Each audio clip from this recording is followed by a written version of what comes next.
Mucha gente no sabe, pero la Biblia menciona bastante sobre el origen y la historia del pueblo iraní. El lugar que hoy llamamos Irán era conocido en la antigüedad como Persia y aún más antiguo como Elam, y aparece frecuentemente en los relatos del Antiguo Testamento.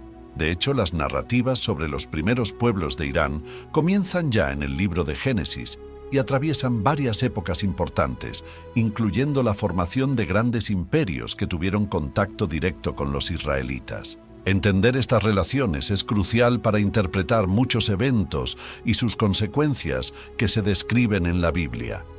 En este video vamos a echar un vistazo rápido a la historia de estos antiguos iraníes y cómo interactuaron con los israelitas. Además, exploraremos si la historia del pueblo iraní y su relación con los israelitas tiene algún significado especial en profecías sobre el fin de los tiempos.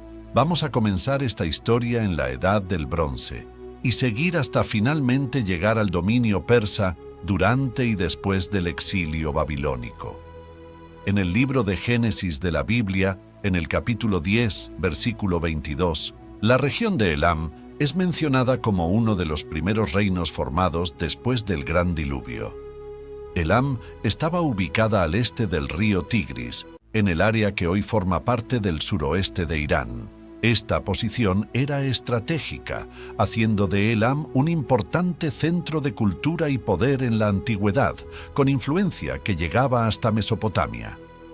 Elam tuvo un papel complejo en la historia, a veces como adversario y otras como aliado de grandes potencias de la región, como los babilonios y los asirios. Las relaciones directas entre Elam y las tribus de Israel no están muy detalladas en los textos antiguos, pero sabemos que los elamitas, pueblo de Elam, eran contemporáneos de los patriarcas y jueces de Israel.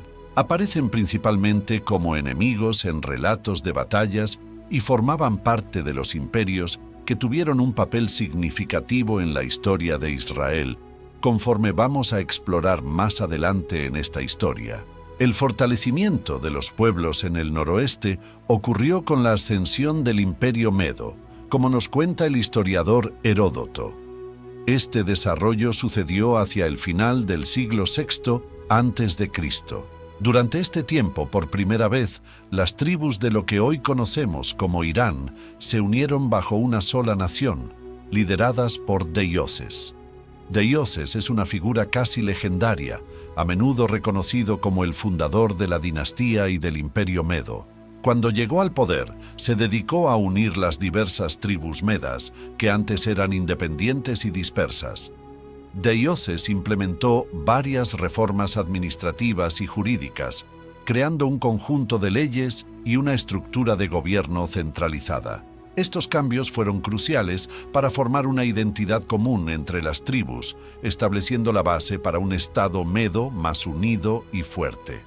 Esta unificación también preparó el camino para más expansiones territoriales bajo el mando de reyes posteriores como Ciaxares y Astiages. Antes de continuar, necesitamos hablar sobre el Imperio Asirio, que en esa época era la mayor potencia.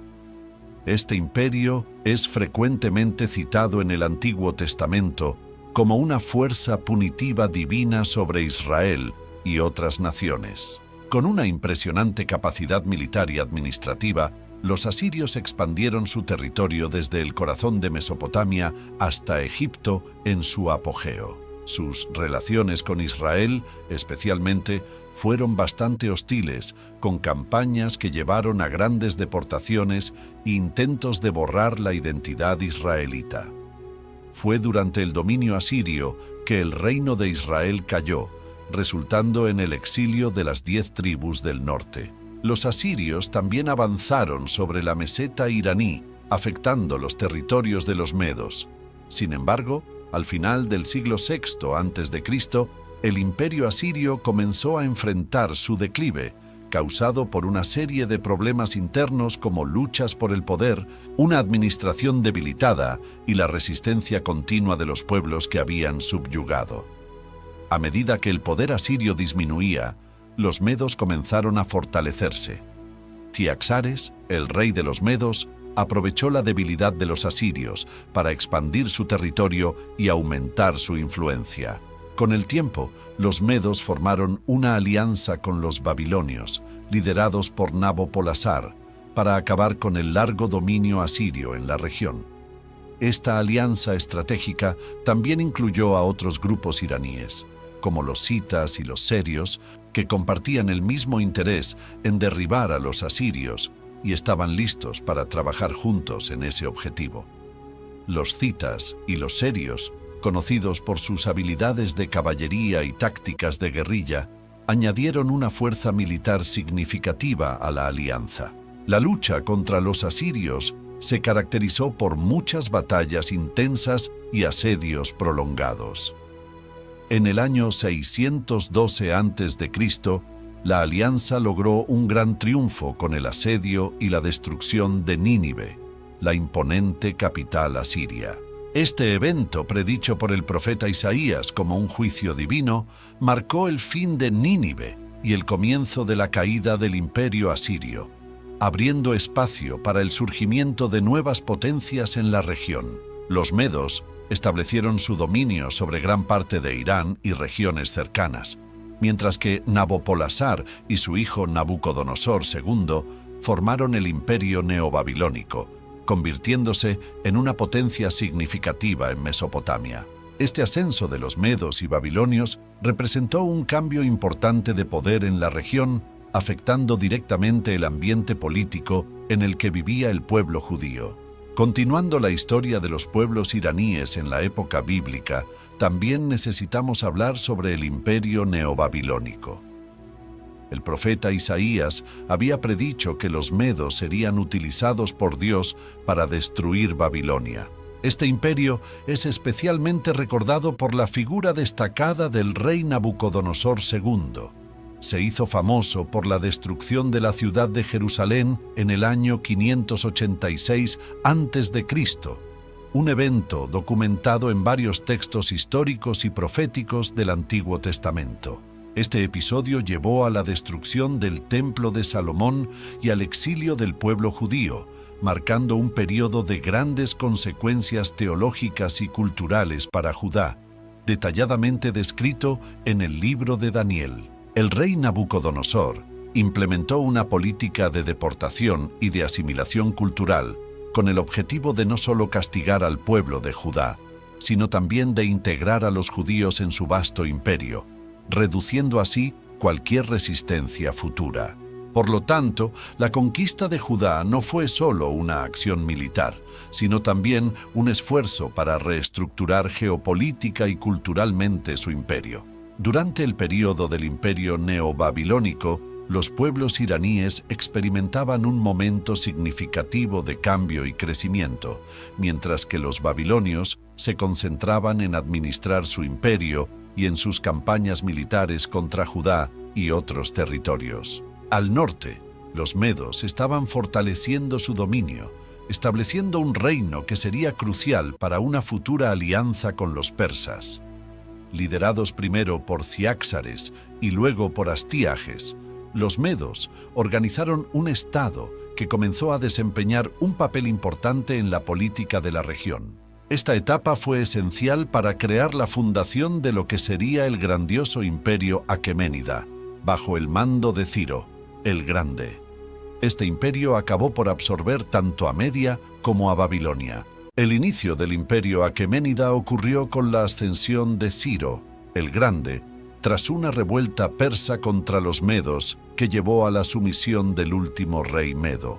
Ciro provenía de una familia de la legendaria dinastía de Aqueménides y se destacó por su habilidad tanto en la diplomacia como en la guerra, cualidades que lo ayudaron a expandir rápidamente su dominio. Una de sus conquistas más famosas fue la toma de Babilonia en el año 539 a.C., cuando su ejército capturó la ciudad casi sin resistencia tras un breve asedio.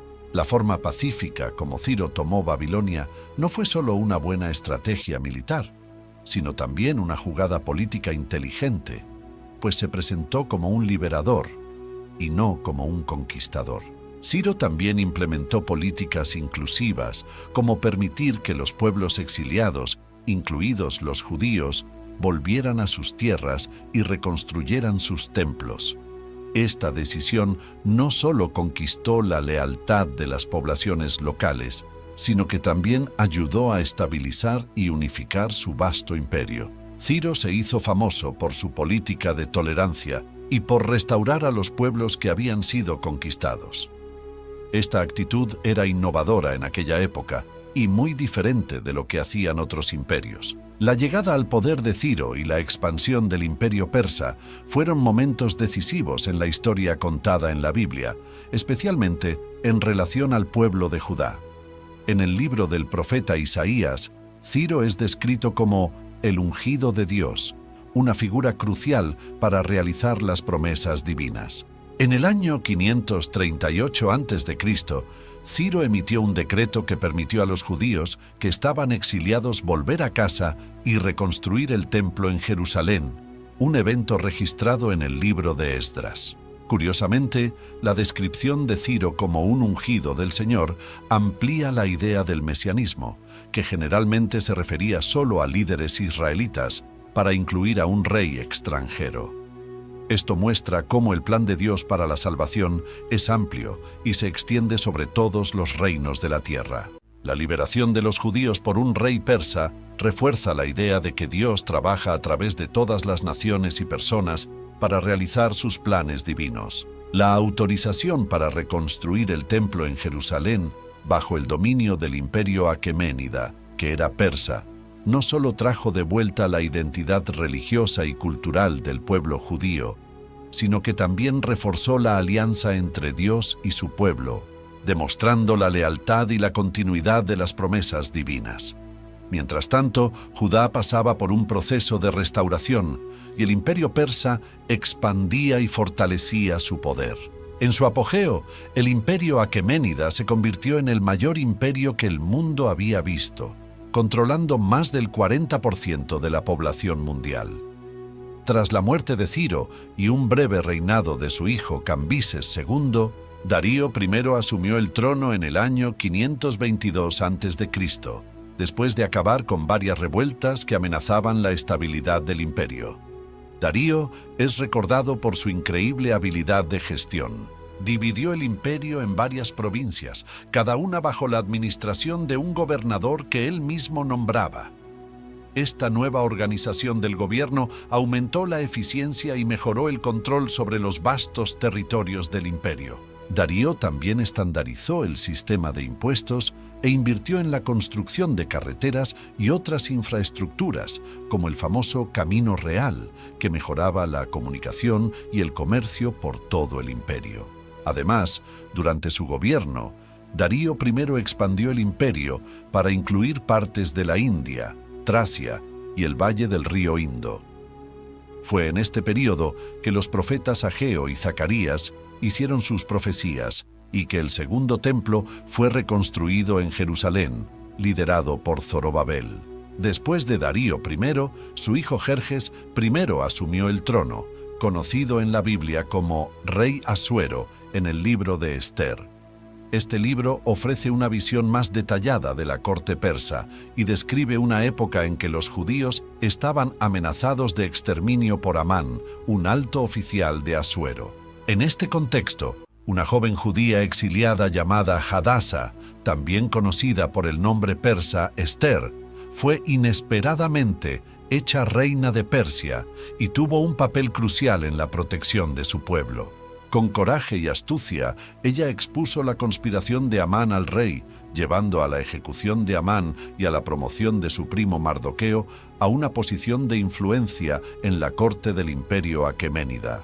Así, la historia de Esther no solo muestra cómo los judíos fueron integrados a la sociedad persa, sino que también destaca la providencia divina y la idea de que Dios coloca a las personas en posiciones estratégicas para realizar sus planes. Posteriormente, cuando Artajerjes I, hijo de Jerjes, subió al trono, hubo un desarrollo significativo en la historia judía, marcado por la actuación de Esdras y Nehemías. Esdras era un sacerdote y un especialista en escritura sagrada que lideró el segundo grupo de judíos que regresaron a Jerusalén con el apoyo del rey Artajerjes I. Él tuvo la tarea de revitalizar la ley mosaica y reorganizar la comunidad judía, que había perdido contacto con sus tradiciones religiosas después del exilio. El libro de Esdras detalla cómo ayudó a reconstruir la vida religiosa y cultural, reforzando la importancia de la Torá como fundamento de la identidad y las prácticas judías. Por otro lado, Nehemías, que comenzó como un servidor de confianza de Artajerjes I, fue nombrado gobernador de Judá. Él es especialmente recordado por liderar el proyecto de reconstrucción de los muros de Jerusalén, lo que representaba la recuperación de la dignidad y seguridad de la ciudad en esa época. El apoyo dado por Artajerjes a los proyectos de Esdras y Nehemías muestra cómo el gobierno persa administraba sus regiones conquistadas, permitiendo cierta autonomía local mientras mantenía el control general. El imperio persa acabó cediendo espacio debido a las conquistas de Alejandro el Grande, quien en el año 331 a.C.